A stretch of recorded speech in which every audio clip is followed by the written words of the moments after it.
Everyone's Daughter. Episode 2 of Unconditional begins with Orna back in Israel. A month has passed and Gali has been constantly moved from prison to prison, making it difficult to nail down her location. Orna sets up a social media page to try and drum up some support, and it seems to be trending. Outside of basic platitudes, there's not much they can do other than putting pressure on the authorities. Orna also has an interview with Channel 12, along with a meeting with the Foreign Ministry too. She's doing everything she can to push this. There's still the situation involving those passports though, which is certainly a point of contention. Orna eventually heads out and meets Dory, an old flame. She wants his help, given he works for the Shin Bet. Orna shows off the passports to him and he agrees to dive deeper and try to find any information. After, Orna meets the Foreign Ministry who have caught wind of the social media post. After some warm platitudes, they get down to brass tacks. Neither Maxim, the lawyer, nor Orna have been able to see Gali. Every time they gain visitation rights, she's moved to a different jail. There's seemingly no concrete evidence either, and no court date either. However, they do warn Orna that she needs to keep quiet and stop poking the hornet's nest. They want Orna to step back so they can take over, but given she's only just got this meeting because of the post on social media, it doesn't instill a lot of faith in her. Orna meets with some of Gali's friends next, picking out photos for the public appearance. One of them mentions how Gali was arrested in the past.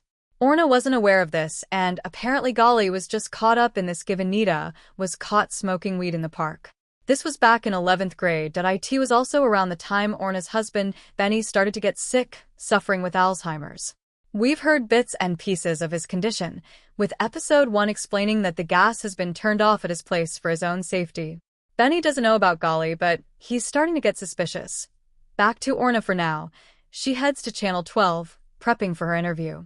The interviewer wants her to lean into the Benny story and really lay it on thick, but Orna is loath to do that. She does mention how Betty, the lady she met earlier at the Foreign Ministry, is a political appointee and apparently her job is to stonewall people. It rattles Orna, especially as she's being caught between a rock and a hard place here. Dory does some research though, and checking over the passports, finds out one of the guys is called Wojciech Ignacy.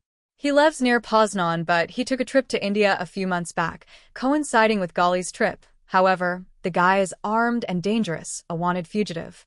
The passport is actually stolen and fake, and while it may fool the border police, it won't trick the real authorities. But why does Gali have it? In the morning, Betty meets with Orna and tries to dissuade her from the interview. It doesn't go to plan, and things are frosty as a result. Orna begins spiraling, although Ito from the Foreign Ministry does meet with her and reassures her that she's doing the right thing. The interview then goes ahead, but unfortunately mid-interview things go off the rails.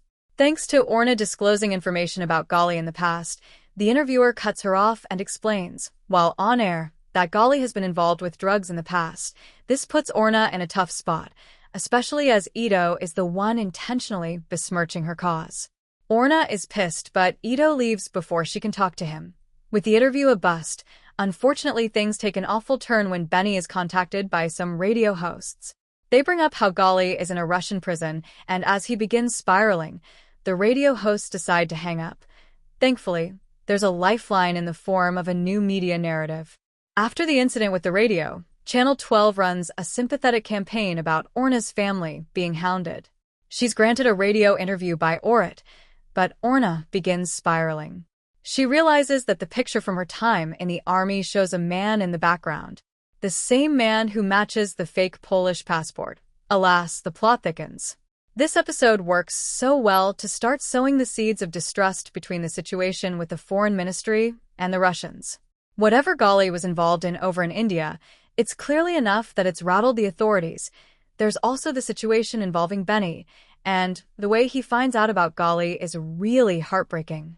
As we know, legacy media generally tends to find any angle regardless of who it might hurt, but the distorting narrative here, flip-flopping between helping and harming Gali, is a bit suspicious.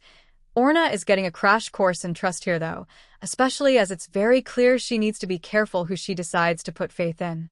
It'll be interesting to see exactly what happened in India, because right now that is the big sticking point.